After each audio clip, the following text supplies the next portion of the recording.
حضرت فضیل بن ایاز بہت بڑے بزرگ گزرے. جوانی کا زمانہ تھا تو ایک خاتون سے آشنائی ہو گئی، محبت کا ربط قائم ہو گیا. تو ظاہر جوانی مستانی ہوتی ہے اور جنون کا ایک شعبہ کہا گیا ہے جوانی کو، اور پھر دل میں اس طرح کے رجحان پیدا ہو جائیں تو پھر وہ جنون کئی گنا بڑھ جاتا ہے. تو اس کے ساتھ وقت طے کیا اور اس کے ملنے کے لیے بے تابی کے ساتھ ان گھڑیوں کا، ان لمحوں کا انتظار کرنے لگے. خیر جب وہ وقت آیا تو اس کے گھر کی طرف چلے اور اس کے گھر کی دیوار پھلانگنے لگے تھے کہ ساتھ والے مکان سے کسی قاری قرآن کی تلاوت کی آواز کانوں میں پڑی. اور وہ پڑھ کیا رہا تھا، الم یان للذین آمنوا ان تخشع قلوبهم لذکر اللہ وما نزل من الحق. کیا اہل ایمان پہ وہ وقت نہیں آیا کہ ان کے دل اللہ کے ذکر اور اللہ کی یاد، اس کی محبت میں تڑپ اٹھیں اور وہ خوف خدا میں مبتلا ہو، اور جو نازل ہوا قرآن، اس قرآن کی محبت میں اس کے دل میں خشیت پیدا ہو. بس یہ کانوں میں پڑنے کی دیر تھی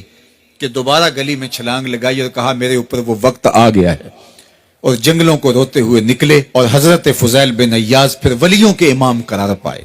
اس آیت نے ان کی زندگی بدل دی. کسی کی 30 سال، کسی کی 40 برس، کسی کی 50 سال، کسی کی 60 سال زندگی یہاں موجود لوگوں میں سے کسی کی اس سے بھی زیادہ اور کسی کی کم.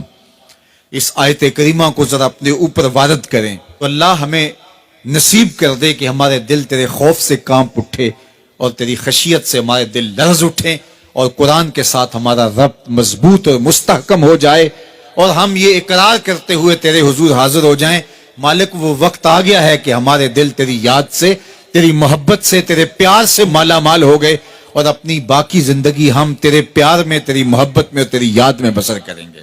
حدیث پاک میں آتا ہے کہ اگر کوئی شخص اللہ کے خوف سے رویا اور اللہ کے خوف سے رونے کی وجہ سے اس کی پلکوں کے بالوں میں سے ایک بال کی جڑ گیلی ہو گئی تو قیامت کے دن وہ بال کھڑا ہو جائے گا، اللہ یا تو مجھے نکال لے یا اسے جنت عطا فرما دے. تو اللہ جل شانہ اس بال کو تو آنکھ سے نہیں نوچے گا، بلکہ اس شخص کو اللہ جنت عطا فرما دے گا. اللہ اکبر.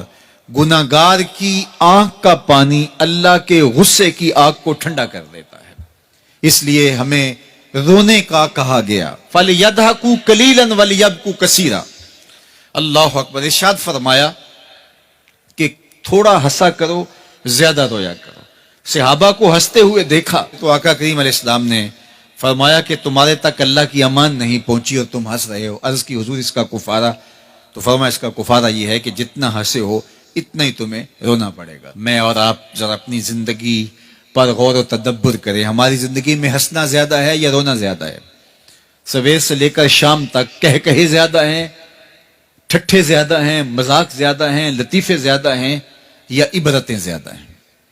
تفکر زیادہ ہے، تدبر زیادہ ہے، سوچ بچار زیادہ ہے، یاد الہی میں تڑپنا زیادہ ہے، آنکھوں سے یاد خدا میں بہنے والے آنسو زیادہ ہیں، یا غفلت سے پھوٹتے ہوئے کہے زیادہ ہیں؟ مجھے اور آپ کو اپنی زندگی کا ضرور محاسبہ کرنا چاہیے. ٹھٹھوں سے، مذاق سے ہماری مجلسیں بھرپور ہوتی ہیں. ہم دن میں جتنا ہنستے ہیں کیا اس کا 10واں حصہ بھی ہم تنہائی میں بیٹھ کے اللہ کی یاد میں روتے ہیں؟ اگر ایسا ہے تو مبارک ہو، اور اگر ایسا نہیں ہے تو اللہ سے آنسو مانگو، اللہ سے درد مانگو، اس کی یاد میں رونا مانگو، اس کے ذکر میں تڑپنا مانگو، اس کی محبت میں بے تابیاں مانگو، آنسو مانگو، سسکیاں مانگو. تڑپنے پھڑکنے کی توفیق دے، دل مرتضی سوز صدیق دے. اس کے حضور عرض کرو کہ مالک ہمیں تڑپ دے، ہمیں سوز و گداز دے، ہمیں کیف و سرور کی دنیا نصیب فرما دے، ہماری آنکھوں کو آنسوؤں کا جمال عطا کر دے. اور اگر ہماری آنکھوں میں آنسو نہیں ہیں، ہمارے پاس کہے ہیں، کہتے ہیں جو ہنستا ہوا گناہ کرے گا وہ روتا ہوا جہنم میں جائے گا، اور جس نے یہاں دکھ سہے، تکلیفیں سہی، آلام سہے، اس کے بدلے میں اللہ تعالیٰ اس کو وہاں راحتیں عطا فرمائے گا. فرمایا کہ مومن کے پاؤں میں کانٹا بھی چبھے تو اللہ جل شانہ اس کا صلہ بھی اس کو قیامت کے دن عطا فرمائے گا. تو یہ جو تفکرات ہیں، یہ جو دکھ آتے ہیں، یہ جو تکلیفیں آتی ہیں، مصائب آتے ہیں، مشکلات آتی ہیں، اذیتیں ہمیں پہنچتی ہیں، تو اس پر صبر کرنا چاہیے اور اللہ کا شکر ادا کرنا چاہیے کہ ہم ان مصائب سے گزر رہے ہیں، ان مشکلوں سے گزر رہے ہیں. اور اگر کسی شخص کی زندگی میں دکھ ہے ہی نہیں، سکھ ہی سکھ ہیں، تو پھر وہ سمجھے کہ وہ فتنے میں مبتلا ہے. اس لیے زندگی کے اندر یہ آنے والی تکلیفیں، زندگی میں ملنے والے دکھ، اذیتیں، یہ اللہ تعالیٰ کی طرف سے ہمارے اوپر ایک انعام ہے، اور اللہ تعالیٰ جل شانہ اس کے بدلے میں ہمیں آخرت میں صلہ عطا فرمانے والا ہے. تو فرمایا رجل ذکر اللہ خالیا ففاضت عیناہ، وہ شخص جس نے تنہائی میں بیٹھ کے اللہ کا ذکر کیا، اللہ کو یاد کیا، اور پھر کیا ہوا؟ فرمایا اس کی آنکھوں سے آنسو ٹپکنے لگے. تو میرے اور آپ کے آقا و مولا نے فرمایا قیامت کے دن جب کوئی سایہ نہیں ہوگا، یاد الہی میں رونے والے کو اللہ اپنے عرش کا ٹھنڈا سایہ عطا فرما دے گا.